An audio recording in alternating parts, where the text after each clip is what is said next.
அதிகமாக படங்கள் பண்ணது பார்த்தீங்கன்னா நானும் விவேக் சாரும். அதே மாதிரி எனக்கு இந்த டைமிங் அப்படிங்கிறத கற்றுக் கொடுத்தது அவர் கூட பண்ணும்போது தான். கவுண்டமணியனும் கூடயும் நிறையா படங்கள் பண்ணியிருக்கேன். இப்போ கூட ஒரு படம் பண்ணிகிட்ருக்கேன். ஆனால் இப்போவும் அவருக்கு அப்போ அடித்த பஞ்சும் அந்த ஸ்பீடும் இன்னமும் குறையல. அப்படி இருக்கார். ஏதாவது ஒன்று சொன்னால் அதுக்கு ஒரு கவுண்டர் உடனே போடுறார். நான் பெருமையாக சொல்லக்கூடிய விஷயம் என்னென்னா, சில பேருக்கு வந்து சில பேரை பிடிக்கும் பிடிக்காதுன்னு சொல்லுவாங்க. ஆனால் என்ன வந்து எல்லாருமே பிடிக்கும்னு சொல்லுவாங்க. விஜய் சாருக்கே வந்து கேரளாவில் ஒரு மார்க்கெட்டு, ஒரு ரசிகர்கள் நிறைய சேர்ந்தாங்கன்னா அது அந்த படம் தான். இன்னைக்கு வரைக்கும் கேரளாவில் அந்த படத்தை வச்சு 4-5 படம் மலையாளத்திலே பண்ணியிருக்கேன் நான். வேற யாரோட காம்பினேஷன்ல நீங்க பெர்ஃபார்ம் பண்றது உங்களுக்கு பிடிக்கும்? எந்த காமெடி ஆர்டிஸ்டோட நீங்க ஒன்னா சேர்ந்து பண்ணும்போது அது வந்து அவுட்புட் இன்னும் சூப்பரா வரும்னு நீங்க நினைக்கிறீங்க? இல்லை, அதிகமாக படங்கள் பண்ணது பார்த்தீங்கன்னா நானும் விவேக் சாரும். அவர் இப்போ நம்ம கூட இல்லை, அது பெரிய வருத்தம். அவரும் நான் தான் நிறைய படங்கள் பண்ணியிருக்கோம். அதே மாதிரி எனக்கு இந்த டைமிங் அப்படிங்கிறத கற்றுக் கொடுத்தது அவர் கூட பண்ணும்போது தான். அதாவது ஒரு பேசின உடனே அடுத்த கவுண்டர் அப்படி வரணும் அப்படிங்கிறத கற்றுக் கொடுத்தது அவர் தான். அதனால தான் அதிக படங்கள் அவர் நானும் சேர்ந்து பண்ண முடிஞ்சது. அப்புறம் கவுண்டமணியனும் கூடயும் நிறைய படங்கள் பண்ணியிருக்கேன். இப்போ கூட ஒரு படம் பண்ணிகிட்ருக்கேன். ஆனால் இப்போவும் அவருக்கு அப்போ அடித்த பஞ்சும் அந்த ஸ்பீடும் இன்னமும் குறையல. அப்படி இருக்கார். ஏதாவது ஒன்று சொன்னால் அதுக்கு ஒரு கவுண்டர் உடனே போடுறார். அது ஆச்சரியப்படுத்துச்சு.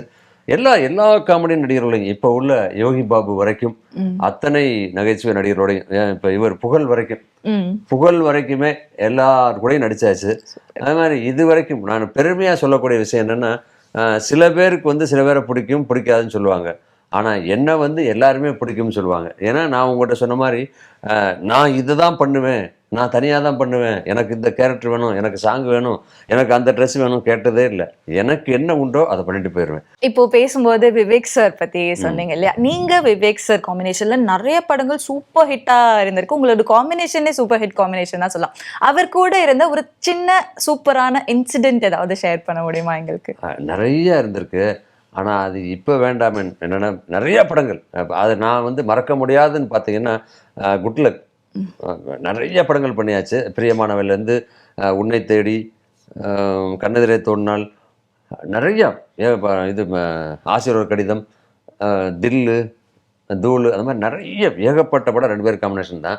மறக்க முடியாதுன்னு. ஏன்னா குட்லக் படம் வந்து முழுக்க எல்லாமே ஃபாரினில் தான் படம் ஷூட்டிங்.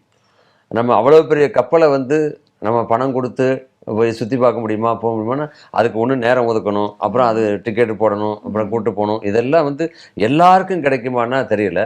அந்த டைமில் நமக்கு கிடைச்சது மிகப்பெரிய பாக்கியமாக இருந்தது. நம்ம கண் ஃபுல்லாக இப்படி இருக்கும் அந்த கப்பல், அதாவது கண்ணில் அடங்காது. அவ்வளோ பெரிய கப்பல். நம்ம எல்ஐசி பில்டிங் மவுண்ட் ரோட்டில் பார்க்குறோம் இல்லையா, 14 மாடி, அந்த மாதிரி 14 ஃப்ளோர், 5 ஃப்ளோர் வந்து தண்ணிக்குள்ளே இருக்கும், பாக்கியெல்லாம் மேலே இருக்கும். ஒரு 5 ஸ்டார் ஹோட்டல் கப்பல், அதில் தான் ஃபுல் படம் ஷூட்டிங் நடந்தது. அது லைஃப்பில் மறக்க முடியாது. அந்த ஒரு கப்பலில் சிங்கப்பூர்லேருந்து கிளம்பிட்டு 5 தீவு 7 தீவு போயிட்டுருந்தோம். 7 நாள். Malaysia, Singapore, Penang, Phuket, Langkawi, Thailand, அப்புறம் இன்னொரு தீவு, 7 தீவு. 7 நாள், ஒரு நாள் ஒரு தீவு. நாங்கள் மட்டும் எல்லோரும் கப்பலுக்குள்ளே இருப்பாங்க. எங்கள் போர்ஷன் முடிஞ்சதுன்னா நாங்கள் மட்டும் அங்கேருந்து வேறு அங்கே ஒரு இடத்துல நிப்பாட்டிடுவாங்க. இன்னொரு போட்டு வரும், அதில் ஏறி அந்த இது கொடுத்துருவாங்க, அந்த பாஸ் மாதிரி ஒன்று.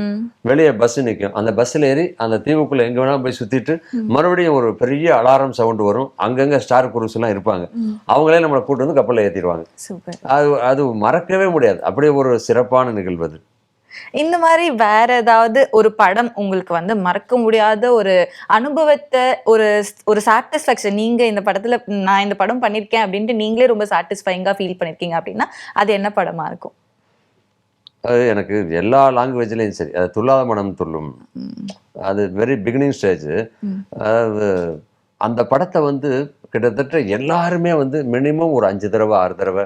அப்புறம் இப்பயும் அந்த படம் இன்னைக்கு ரிலீஸ் மாதிரி டிவியில் எப்பெல்லாம் போடுறாங்களோ அன்னைக்கு ஒரு 10 ஃபோன் வந்துடும், இன்னைக்கு துள்ளாத மனம் துள்ளும் போட்டிருக்காங்க அப்படின்னு. அது இப்போ கேரளாவில் மிகப்பெரிய விஜய் சாருக்கே வந்து கேரளாவில் ஒரு மார்க்கெட்டு, ஒரு ரசிகர்கள் நிறைய சேர்ந்தாங்கன்னா அது அந்த படம் தான். இன்னைக்கு வரைக்கும் கேரளாவில் அந்த படத்தை வச்சு 4-5 படம் மலையாளத்திலே பண்ணியிருக்கேன் நான். இன்னைக்கு வரைக்கும் அந்த கேரளாக்குள்ளே போனாலே போன உடனே ஃபஸ்ட்டு சொல்ல வேண்டியது கல்யாணி, துள்ளாத மனம் துள்ளும் அப்படின்னு தான் சொல்லுவாங்க. அது ஒரு பெரிய, ஏன்னா அந்த படத்தில் நவரசமும் இருந்தது. ஃபைட்டு, சாங்கு, சென்டிமெண்ட்டு, காமெடி எல்லாமே இருந்ததுனால அது எல்லாருக்கும் பிடிச்சது. மறுபடியும் அந்த படத்தை பார்த்துட்டே இருந்தாங்க. இன்றைக்கும் எவர்கிரீனாக இருக்குது அந்த சாங். அந்த படம் ஒன்று. அதுக்கப்புறம் வந்து அமர்கலம், அப்புறம் இது சரண் சாரோட ஜெமினி. ஜெமினி ஏக்மார் தோத்து கூட எங்கே போனாலும் அந்த டைலாக் சொல்லுவாங்க. அது காலேஜுக்கு போனாலும் சரி, ஸ்கூலுக்கு போனாலும் சரி, என்னை பார்த்த உடனே வந்து அந்த கல்யாணி எப்படி இதாச்சோ அதுபோல், சார் ஒரே ஒரு தடவை சொல்லுங்கள் சார், ஏக்மார் தோத்துக்கூடா அப்படின்னு சொல்லுவாங்க. இதெல்லாம் வந்து இன்னைக்கும் எல்லார் மனசில் இருக்கக்கூடியது.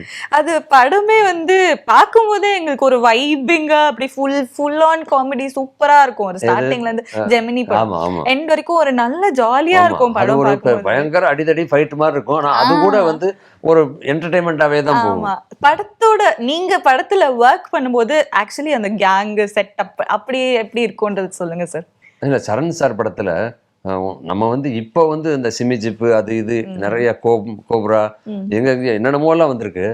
ஆனா அந்த அமர்கலம், அல்லி அர்ஜுனா, பாத்தன் ரஸ்தன் அந்த டைம்லாம் பார்த்தீங்கன்னா அவ்வளவு பெரிய விஞ்ஞான வளர்ச்சி, அவ்வளவு பெரிய இதெல்லாம் நிறைய எக்யூப்மெண்ட்லாம் வரல. அந்த டைம்லயே பார்த்தீங்கன்னா ஒரு ஷாட்டு கூட இப்படி இருக்காது சரண் சார் படத்துல. ஒன்று ஆர்டிஸ்ட் மூமெண்ட்ல இருப்பாங்க, இல்லை கேமரா மூமெண்ட்ல இருக்கும். அந்த அல்லி அர்ஜுனாலாம் பார்த்தீங்கன்னா ஒரு 10 ஆர்டிஸ்ட் இருப்போம்.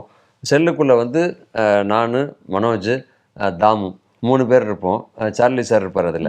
அந்த செல்லுக்குள்ளேருந்து உள்ளுக்குள்ளே பேசுகிறத கூப்பிட்டு அங்கேருந்து ட்ராலி க்ரெயினை போட்டு அவங்கள ஃபாலோ பண்ணி வந்து இங்கே வந்து போலீஸ் ஸ்டேஷனுக்குள்ளே வந்து வினுசக்கரவர்த்தி சார் இருப்பார், அம்பியா மேடம் இருப்பாங்க, நிலகரவி சார் இருப்பார்.